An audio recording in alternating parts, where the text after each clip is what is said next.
Hello everyone and welcome to my channel. आज के इस वीडियो में हम सेकंड मेथड के बारे में पढ़ेंगे, जो कि one of the most important method है।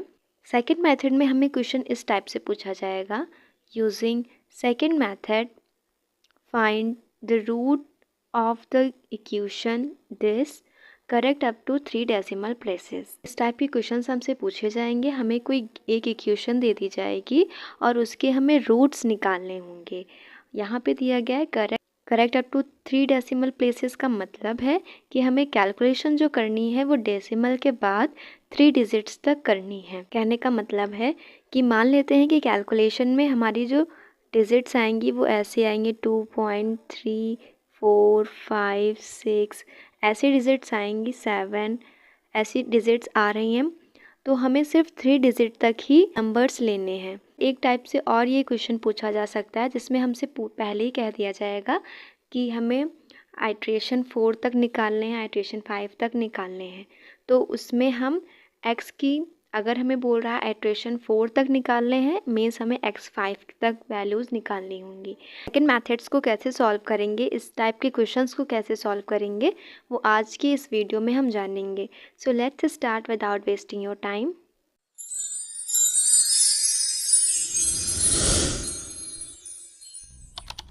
इनको हम स्टेप बाय स्टेप समझेंगे। सबसे पहला स्टेप जो है उसमें हम क्या करेंगे, जो इक्वेशन हमको दी गई होगी उसको fx के बराबर लिख लेंगे। फर्स्ट स्टेप में क्या करना है, जो हमें गिवन इक्वेशन होगी उसको fx के बराबर हम लिख लेंगे। इसके बाद जो सेकेंड स्टेप है उसमें हमें x0 एंड x1 की वैल्यू फाइंड करनी होगी।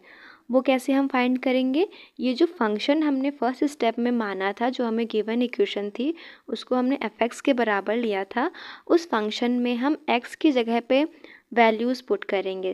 पहले हम 0 वैल्यू पुट करेंगे, फिर 1, फिर 2, फिर 3, फिर 4 ऐसी वैल्यूज़ हम पुट करते रहेंगे। तब तक पुट करते जाएंगे जब तक हमें एक पॉजिटिव और एक नेगेटिव वैल्यू ना मिल जाए, या फिर एक नेगेटिव और एक पॉजिटिव वैल्यू ना मिल जाए। तब तक ये प्रोसेस जो है वो कंटिन्यू रहेगी। जैसे कि हमने सबसे पहले 1 वैल्यू रखी तो हमें फंक्शन की वैल्यू -7 मिली। फिर हमने 2 वैल्यू फंक्शन में रखी तो हमें -3 वैल्यू मिली। अब -7 भी माइनस है, -3 भी माइनस है, तो ये दोनों हम नहीं लेंगे, ये दोनों इंटरवल हम नहीं लेंगे। हमें अपोजिट साइन वाले इंटरवल लेने हैं। फिर हमने जब 3 की वैल्यू रखी तो हमें 13 मिला, पॉजिटिव वैल्यू मिली। इससे ऊपर वाली नेगेटिव वैल्यू थी, तो ये वाला फंक्शन हम लेंगे, मतलब f2 एंड f3 वाला फंक्शन लेंगे। तो जो लोअर वैल्यू होती है उसको हम x0 के बराबर लिख लेते हैं। जैसे 2 लोअर वैल्यू थी तो इसको x0 के बराबर लिख लेंगे, और x1 क्या हो जाएगा, जो हायर वैल्यू थी, तो x1 3 हो जाएगा यहाँ पे। और इसके फंक्शंस भी साथ में लिख लेंगे। x0 जो कि 2 है, 2 पे फंक्शन की वैल्यू -3 आ रही है तो -3 लिख लिया। x1 जो कि 3 है तो हम फंक्शन पे x3 की जो वैल्यू आई थी 13 वो लिख लेंगे। कहने का मतलब है सेकेंड स्टेप में हम x0 की वैल्यू फाइंड करेंगे, x1 की वैल्यू फाइंड करेंगे। तो x0 एंड x1 की वैल्यू आ गई है, x0 की वैल्यू आई है 2 एंड x1 की वैल्यू आई है 3। इस पे हम फंक्शन की भी वैल्यू लिख लेंगे। x0 की जो वैल्यू है 2, उस पे फंक्शन की वैल्यू -3 है, x1 की वैल्यू फंक्शन पे 13 है। तो ये 4 चीज़ें हम सेकेंड स्टेप में करेंगे। अब हम नेक्स्ट स्टेप देखते हैं। नेक्स्ट स्टेप में हमें x2, x3, x4 जहाँ तक की हमें वैल्यू फाइंड करनी है वहाँ तक हम वैल्यूज़ फाइंड करेंगे। थर्ड स्टेप में वैल्यू फाइंड करने का फॉर्मूला ये होगा, इस फॉर्मूले की हेल्प से हम x2 की, x3 की, x4 की वैल्यूज़ फाइंड करेंगे। अब इस क्वेश्चन में हमसे नहीं बोला गया है कि कहाँ तक हमें, कितने आइट्रेशंस हमें लगाने हैं इस फॉर्मूले में, तो हम 4 आइट्रेशंस लगाएंगे। जिस क्वेश्चन में हमें नहीं दिया गया होगा कि कितने आइट्रेशंस लगा के हमें रूट की वैल्यू निकालनी है, उस क्वेश्चन में हम अप टू 4 टाइम्स मतलब x5 तक की वैल्यूज़ फाइंड करेंगे। तो इस क्वेश्चन में हम x5 तक की वैल्यूज़ फाइंड करेंगे। सबसे पहले x2 की वैल्यू देखते हैं। x2 की वैल्यू फाइंड करने का फॉर्मूला है x2 = x2 से 1 कम मतलब x1 फिर x1 minus x not upon में x1 की जो फंक्शन की वैल्यू थी माइनस एक्स नॉट की जो फंक्शन की वैल्यू थी वो हम लिखेंगे, और इस पूरे ब्रैकेट के साथ मल्टीप्लाई में होगा x1 के फंक्शन की वैल्यू। तो इन सब की x1 की वैल्यू आई थी 3, x1 की वैल्यू 3, एक्स नॉट की वैल्यू 2, फंक्शन ऑफ x1 की value 13, function of x not की value -3 and function of x1 की वैल्यू 13। ये सारी वैल्यूज़ हम इस फॉर्मूले में पुट कर देंगे तो हमें x2 की वैल्यू मिल जाएगी। जब हम x3 निकालेंगे तो यहाँ पे x2 की जगह x3 हो जाएगा, यहाँ एक्स नॉट की जगह x1 हो जाएगा, एंड यहाँ पे भी एक्स नॉट की जगह x1 और यहाँ x1 की जगह x2 हो जाएगा, यहाँ पे भी x1 की जगह x2 हो जाएगा, एंड यहाँ पे भी x1 की जगह x2 हो जाएगा। जिसकी वैल्यू हम फाइंड करते हैं उससे एक नंबर कम लेते हैं यहाँ पे एंड यहाँ पे, और एक नंबर इससे भी कम हम यहाँ पे लेते हैं। आई होप आपको ये फार्मूला समझ में आया होगा।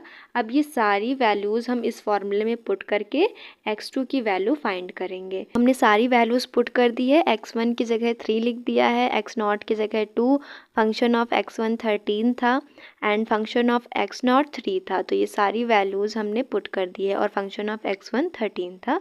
तो ये सारी वैल्यूज़ हमने पुट कर दी है।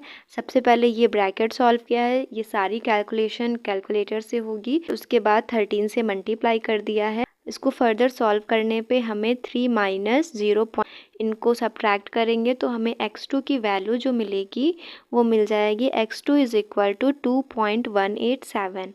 फिर हम फंक्शन पे x2 की वैल्यू फाइंड करेंगे। फंक्शन हमारा था x की power cube minus 3x minus 5। इस फंक्शन पे हम x2 की वैल्यू पुट करेंगे और fx2 फाइंड करेंगे। तो हमें fx2 की वैल्यू क्या मिल जाए, -1.101।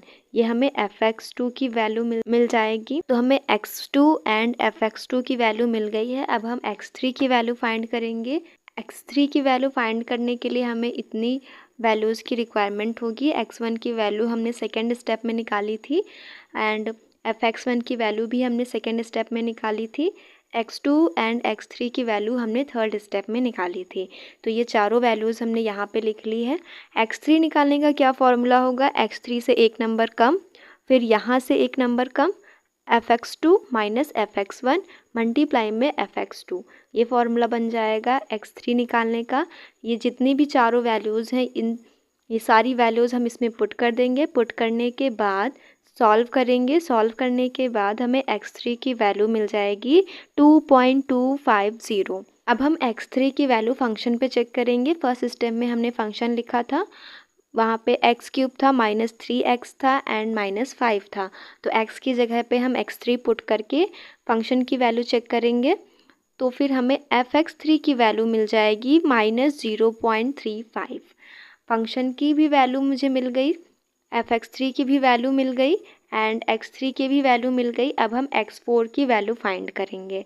x4 की वैल्यू फाइंड करने का क्या फॉर्मूला बनेगा, x4 की वैल्यू फाइंड करने का ये फॉर्मूला बनेगा, x4 से एक digit come, x3 minus x2 function of x3 minus function of x2 and multiply में होगा फंक्शन ऑफ x3। तो ये सारी वैल्यूज़ हम पहले निकाल चुके हैं।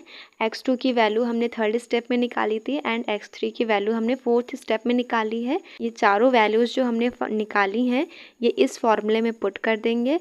पुट करने के बाद कैलकुलेशन करेंगे। कैलकुलेशन करने के बाद हमें x4 की वैल्यू 2.280 मिल जाएगी। फिर x4 की वैल्यू हम फंक्शन पे चेक करेंगे। जो फंक्शन हमने फर्स्ट स्टेप में लेट किया था, माना था, उसमें x4 की वैल्यू पुट करके हम फंक्शन की वैल्यू निकाल लेंगे। x4 की वैल्यू आ जाएगी 2.280 एंड फंक्शन पे x4 की वैल्यू आएगी -0.012। अब फंक्शन पे भी x4 की वैल्यू मिल गई है और x4 की वैल्यू भी मिल गई है। अब हम x5 की वैल्यू फाइंड करेंगे। x5 की जो भी वैल्यू आएगी रूट हो जाएगा। x5 निकालने का ये फॉर्मूला बनेगा, x4 minus x3 function of x4 minus function of x3 and multiply में फंक्शन ऑफ x4। ये सारी वैल्यूज़ हम पहले ही निकाल चुके हैं। सारी वैल्यूज़ हम इसमें पुट कर देंगे। x4 की वैल्यू पुट कर दी, x4 minus x3 function of x4 minus function of x3। अब फंक्शन ऑफ x3 जो है वो नेगेटिव आया था, इसलिए यहाँ पे पॉजिटिव हो गया है। माइनस माइनस प्लस होता है, तभी यहाँ पे ये पॉजिटिव साइन आ गया है। इनको जब हम कैलकुलेट करेंगे कैलकुलेटर से तो हमें x5 की वैल्यू मिल जाएगी 2.281 और यही हमारा जो इक्वेशन दी गई थी उसका रूट हो जाएगा। तो इस मेथड में हमें याद रखना है, अगर हमें दिया गया है कि 4 आइट्रेशन तक हमें निकालना है तो हम x5 की वैल्यू फाइंड करेंगे। अगर 3 आइट्रेशंस तक निकालना है तो हम x4 की वैल्यू फाइंड करेंगे। इतना याद रखना है। और अगर क्वेश्चन में नहीं दिया गया है, जैसे कि ये वाला क्वेश्चन था, इसमें नहीं दिया गया था कि हमें कितने तक वैल्यू निकालनी है, तो हम मिनिमम x5 तक निकाल सकते हैं। x5 की जो भी वैल्यू आएगी रूट हो जाएगा। आई होप आपको ये मेथड समझ में आया होगा। अगर वीडियो हेल्पफुल थी then don't forget to subscribe my channel. मिलते हैं नेक्स्ट वीडियो में।